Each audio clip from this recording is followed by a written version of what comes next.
Bismillahirrahmanirrahim. Assalamualaikum warahmatullahi wabarakatuh. Apa kabar semuanya, Bapak Ibu semuanya dalam keadaan sehat walafiat ya. Amin ya rabbal alamin.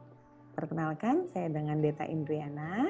Hari ini saya akan membahas tentang standar kompetensi lulusan berbasis kerangka kualifikasi nasional sebagai acuan pengujian dan penilaian kompetensi.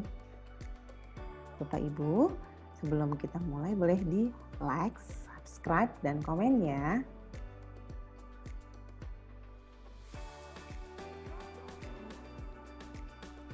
Indonesia memiliki berbagai keunggulan untuk mampu berkembang menjadi negara maju. Keanekaragaman sumber daya alam, flora, fauna, kultur penduduk, serta letak geografis yang unik merupakan modal dasar yang kuat untuk melakukan pengembangan di berbagai sektor kehidupan yang ada saat ini, dapat menciptakan daya saing yang unggul di dunia internasional. Dalam berbagai hal, kemampuan bersaing dalam sektor sumber daya manusia tidak hanya membutuhkan keunggulan dalam hal mutu, akan tetapi juga memerlukan upaya-upaya pengenalan pengetahuan serta penyetaraan kualifikasi pada bidang-bidang keilmuan dan keahlian yang relevan baik secara nasional maupun internasional. SKL berbasis KKNI ada landasan hukumnya. Berikut adalah dasar hukumnya. Undang-Undang Sistem Pendidikan Nasional Nomor 20 Tahun 2003 tentang Sistem Pendidikan Nasional, Peraturan Pemerintah Nomor 13 Tahun 2015. Ini adalah tentang perubahan kedua atas Peraturan Pemerintah Nomor 19 Tahun 2015 tentang Standar Nasional Pendidikan. Yang ketiga, Peraturan Presiden Nomor 8 Tahun 2012 tentang Kerangka Kualifikasi Nasional Indonesia. Yang keempat, hal ini dibutuhkan pedoman penyusunan standar kompetensi lulusan kursus dan pelatihan tahun 2019. Penyusunan dokumen SKL harus dirumuskan secara sistematis, jelas, tegas, lugas, tepat, dan tidak menimbulkan interpretasi lain agar mudah dipahami oleh semua pihak. Sehingga hal ini dipandang perlu untuk kita menyamakan persepsi. Baik, kita akan lanjut. Apa sih itu SKL? Ya. SKL adalah kualifikasi kemampuan lulusan yang mencakup aspek sikap, pengetahuan, dan keterampilan yang harus dipenuhi. Tujuan daripada SKL ini disusun untuk digunakan sebagai pedoman penilaian dalam penentuan kelulusan peserta didik pada lembaga kursus dan pelatihan, serta bagi yang belajar mandiri, dan sebagai acuan juga dalam menyusun dan merevisi memutakhirkan kurikulum baik pada aspek perencanaan maupun implementasi. Ada uraian programnya di dalam program SKL. Saya akan lebih membahas tentang program khusus SPA berbasis KKNI jenjang 2. Ini diperuntukkan bagi terapis pertama yang bekerja dengan tugas utamanya melaksanakan perawatan SPA. Saya akan memberikan tentang nama program, tujuan program, manfaat program, kualifikasi peserta, dan juga uji kompetensinya itu seperti apa. Oke. Mulai dari nama program. Nama program ini adalah Kursus dan Pelatihan SPA Jenjang 2 KKNI atau terapis pratama. Tujuannya, selesai proses pembelajaran jenjang 2 ini diharapkan siswa mampu menguasai teori dan mengaplikasikannya ke dalam praktek maupun dalam pelaksanaan tugasnya.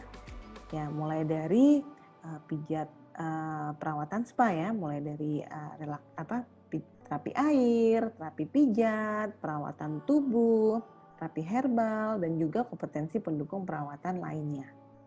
Di sini kita bisa lihat program ini, manfaat daripada program ini adalah mengacu pembelajaran bagi lembaga kursus agar dapat menciptakan peserta didiknya yang kompeten, baik mulai dari sisi pengetahuan, keterampilan, dan tanggung jawab pada bidang SPA untuk menjadi seorang terapis.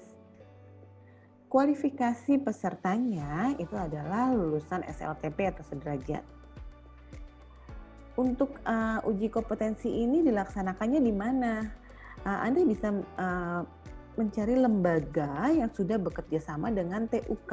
TUK itu tempat uji kompetensi yang sudah terdaftar di LSK SPA.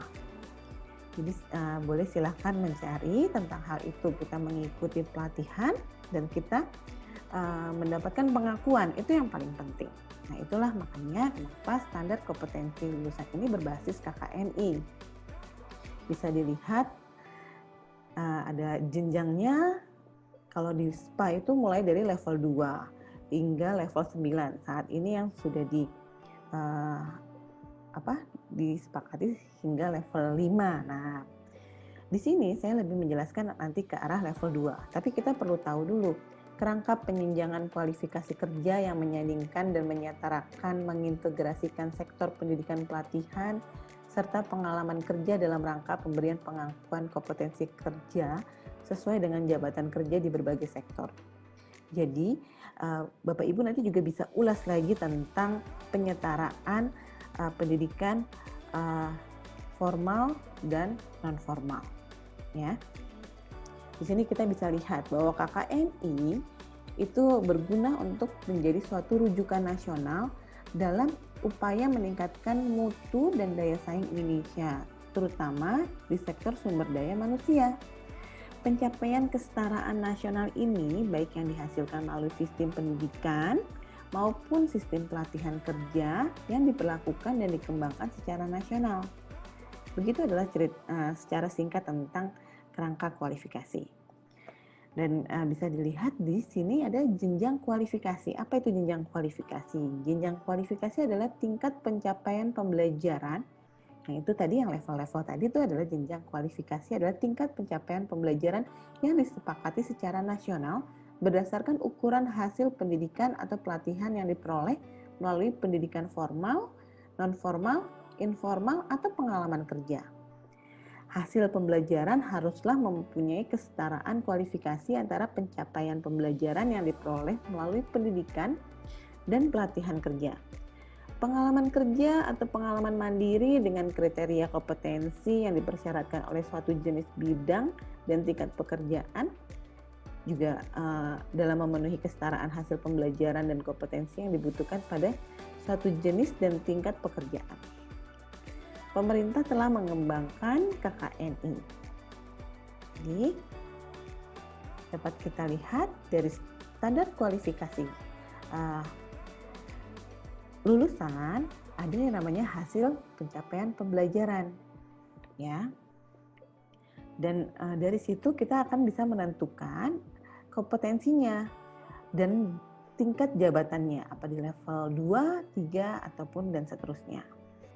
Bagi Anda yang belum memiliki sertifikat kompetensi level 2 KKNI, segera ikuti atau mencari lembaga LKP yang mana nanti akan setelah Anda belajar di sana, di LKP Anda mengikuti ujian di LSK.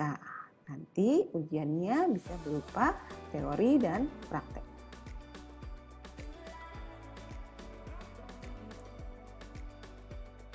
Dalam SKL berbasis KKNI dinyatakan ada 3 parameter. Yang pertama, mulai dari unit kompetensi, kemampuan yang harus dicapai. Yang kedua, elemen kompetensi, pernyataan kompetensi yang lebih rinci. Serta adalah indikator kelulusan. Nah, ini nih yang harus teman-teman pelajari, adalah indikator kelulusan ini adalah unsur yang menjadi tolak ukur keberhasilan tuh ya, keberhasilan yang menyatakan seseorang itu kompeten atau belum kompeten. Maka kita harus mengetahui lebih dalam tentang hal ini, bahwa SKL berbasis KKNI sangatlah tepat dijadikan acuan tujuan dan penilaian kompetensi, karena selain parameter yang sangat jelas, pencapaian pembelajarannya memiliki 4 unsur. Nanti kita akan bahas ya. Ini adalah 4 unsur yang tadi saya katakan. Yang pertama adalah tentang sikap dan tata nilai. Apa itu? Terapis Pratama yang dihasilkan mampu bekerja mandiri sesuai kebutuhan industri, tidak terdampak pada timbulnya keresahan khalayak, dan tidak bertentangan dengan norma hukum serta sosial yang berlaku pastinya. Jadi, seorang terapis yang akan mengikuti jenjang level 2 di KKNI ini, dia harus memiliki suatu sikap dan tata nilai yang baik pastinya. Itu sangat dinilai ya, itu menjadi poin yang besar menurut saya sendiri ya. Yang kedua adalah kemampuan dia bekerja di bidangnya pastinya ya. Seperti mampu melakukan perawatan terapi air, melakukan pijat relaksasi, melakukan perawatan tubuh, menyajikan makanan minuman seperti jamu untuk perawatan spa. Melakukan identifikasi kondisi pelanggan untuk perawatan spa. Nah, itu yang paling penting, mengidentifikasi ya. Melakukan prosedur lingkungan kerja bersih dan aman, melakukan persiapan dan pengemasan kerja, dan mampu melakukan komunikasi di tempat kerjanya. Jadi saat seorang terapis level 2 dia juga akan belajar mengenai hal ini, dan akhirnya setelah dia bekerja di industri mereka mampu untuk memiliki skill knowledge seperti itu.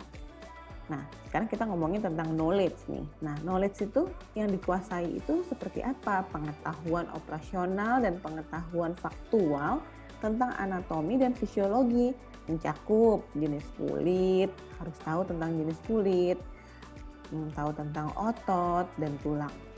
Mengetahui pengetahuan operasional dasar juga penting, tentang mulai dari terapi air, pijat relaksasi, perawatan tubuh yang tadi disampaikan. Dan yang terakhir adalah responsibility nih, hak dan tanggung jawab.